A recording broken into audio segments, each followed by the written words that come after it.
If you click this video, you are a smart fantasy manager, you want wins, and you understand that starting the right wide receivers is especially important when we get to this part of the season because every win matters. We'll start in the S tier with Ja'Marr Chase, CeeDee Lamb, and Justin Jefferson. Not too much of an explanation here. You're always going to start these guys. Next up, Rashee Rice, getting a matchup against the Washington Commanders. As a Commanders fan, this secondary has been absolutely atrocious. I mean, Marshawn Lattimore might as well just not be on the field. Rashee Rice, 2 touchdowns last week, a lot of involvement, even with a restricted snap count. He's going to be great, as well as Emeka Egbuka.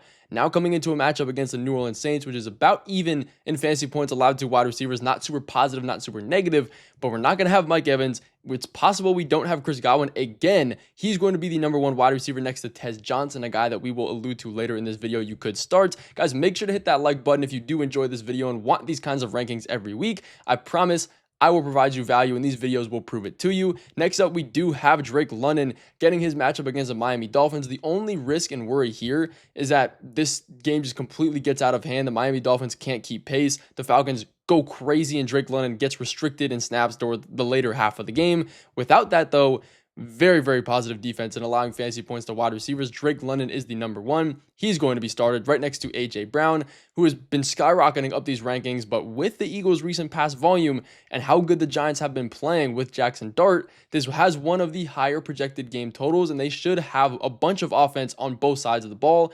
To be fair, he does have the lowest floor in this matchup, and so far of the guys we've ranked at 9 fantasy points, but I do have his ceiling up at 22 if he does reach it. Next up, we do have Courtland Sutton. This is a guy that I've been skyrocketing up my rankings here because of the matchup against the Dallas Cowboys.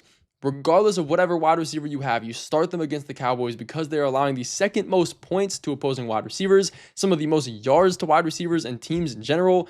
I mean, you look at every single week, they're getting torched on defense, and this is why we have Courtland Sutton. Here, Trayvon Diggs is not going to play either. He got injured in his own home the other week. We also have Zay Flowers, who seems a little high in these rankings, but gets a matchup against the Chicago Bears. It is a very positive one. They allow a lot of yards and fantasy points, and if we do have Lamar Jackson back, which we are expecting, he will stay in this rank. If we don't, there's other issues. He will drop down right next to Devontae Smith. Same reason as A.J. Brown. This team is passing a good amount. There is a great amount of risk here with him at 8 fantasy points for his floor, but he also has a ceiling of 20 there. Next up, we do have Jalen Waddle, again, getting one of the most negative matchups of the week against the Atlanta Falcons. Guys, this is why these rankings are so important, because with 6 teams on bye and a ton of injuries, after the first 6 guys, we are already into start-sit territory. Jalen Waddle gets one, again, a very, very negative matchup against the Falcons. AJ Terrell is not allowing a lot of fantasy points to wide receivers per route run, and Tua is looking terrible. The good news, he is the only wide receiver, and in his fully healthy games without Tyreek, he has had a very good target share, so that should be able to skyrocket him in these rankings and keep him safe enough at a 9.5 fantasy point floor. Next up, we do have Chris Olave getting his against the Tampa Bay Buccaneers. This defense is very positive in allowing fantasy points to wide receivers. They are more or less of a pass funnel on defense. Chris Olave has gotten a ton of targets. Spencer Rattler has looked decent. I do think Olave is a sell high candidate in the next few weeks because he gets some very tough matchups coming. But in this week, he is a start, followed by Rome Odunze. Back-to-back weeks of 5 fantasy points. It looks absolutely terrible.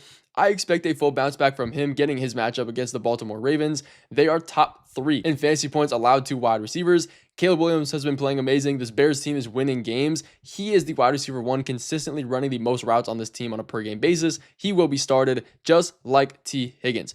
Getting his against the New York Jets. The only worry here is that maybe this game gets out of hand too quick, too fast, and he has a lower floor because of that at 7 fantasy points, but he has a very high ceiling at over 20 fantasy points because of that. And Joe Flacco, we know week after week, year after year, regardless of what team he's on, has a very high pass volume, so he is going to be here right next to George Pickens. Very negative matchup against the Denver Broncos here. They don't allow a lot of fantasy points to wide receivers. Luckily, though, Pat Surtain is going to have a tough time deciding who to shadow. It's going to be CeeDee Lamb. That's going to leave George Pickens on the other side of the field open for a lot of opportunities, just like the Ja'Marr Chase and T. Higgins situation we see. Just a little bit of a lower ceiling because he's not necessarily a volume guy now that CeeDee is here, and they could rely on Jake Ferguson more in this matchup, followed by the Chargers wide receivers. We do not know what to expect on a week-to-week basis with them. I have Ladd McConkey and Keenan Allen ranked right next to each other. Very good defense in the Minnesota Vikings this week. We saw Isaiah Rodgers get cooked on a few plays by A.J. Brown. it's AJ Brown. That's going to happen. He's playing a lot better than we've expected, but this defense as a collective is very good in stopping fantasy points to wide receivers and yardage. So I have both of these guys here. Quentin Johnson is going to be a little bit later in the video. Next up, we do have DK Metcalf against the Green Bay Packers.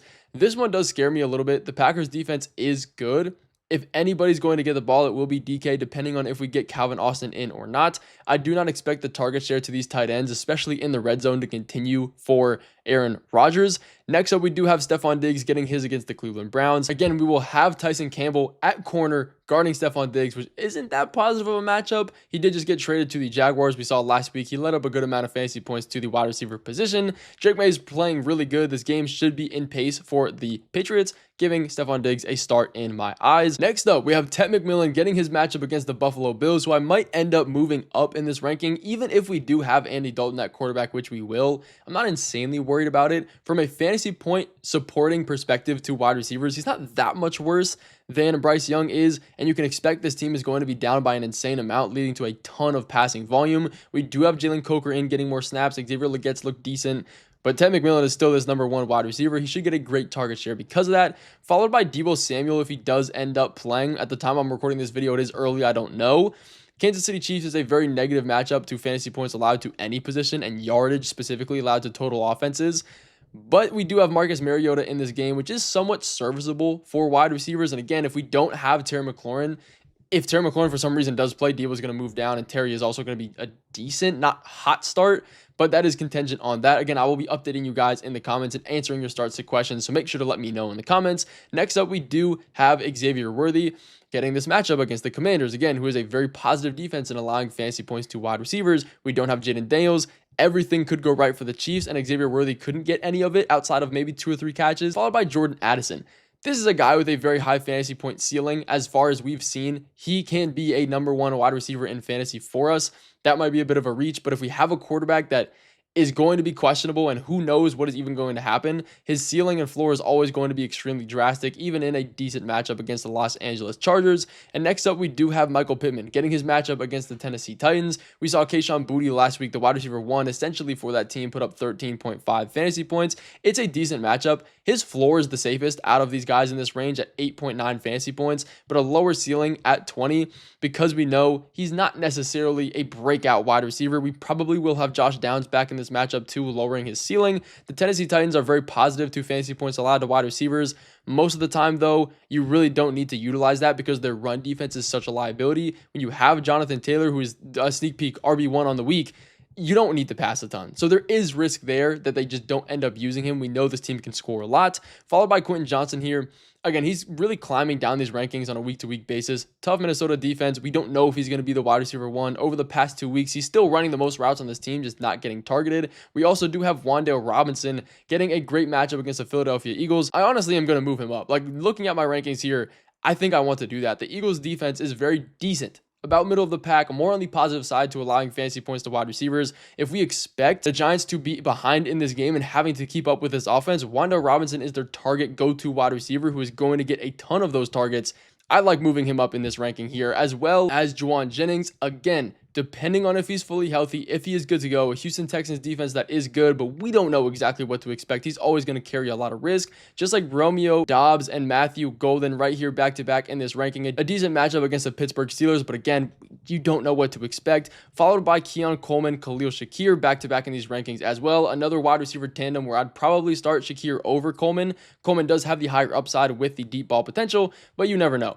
We also have Rashid Shaheed, DJ Moore, Kendrick Bourne, and Troy Franklin, guys, as a sneaky start this week, again, against the Dallas Cowboys defense. Very, very low floor, but a very high ceiling at almost 20 fantasy points because he is a deep threat wide receiver running the most routes right behind Courtland Sutton. So if all things do go right, and this matchup tends to be true, Troy Franklin is going to be a start. You can also spot start Tez Johnson, Josh Downs if he does play, and Darnell Mooney. But that's going to finish out this video. Thank you guys so much for watching. I will see you in the next one coming soon. All glory to the man above.